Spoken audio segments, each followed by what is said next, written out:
ஸ்ரீ சீரடி சாய்பாபா ஆலயத்தின் பக்தர்களின் திருக்கரங்களால் பாலாபிஷேகம் நடைபெற்றது. திண்டுக்கல் நாகல் நகர் பாரதிபுரம் பகுதியில் அமைந்துள்ளது ஸ்ரீ சீரடி சாய்பாபா ஆலயம். ஆலயத்தில் குரு பூர்ணிமா விழாவை முன்னிட்டு காலை சிறப்பு ஆரத்தி நடைபெற்றது. அதனைத் தொடர்ந்து பக்தர்களின் திருக்கரங்களால் பாபாவிற்கு பாலாபிஷேகம் நடைபெற்றது. ஏராளமான பக்தர்கள் பாபாவிற்கு தங்கள் திருக்கரங்களால் பாலாபிஷேகம் செய்தனர். அதனைத் தொடர்ந்து பக்தர்கள் அனைவருக்கும் பாபாவின் அருள் பிரசாதங்கள் வழங்கப்பட்டன.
யாவும் திருவினையாக முன்னின்றே அருள்வாய்.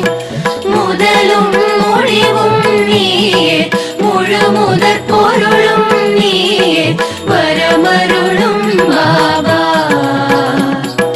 வந்தருளும் பாபா.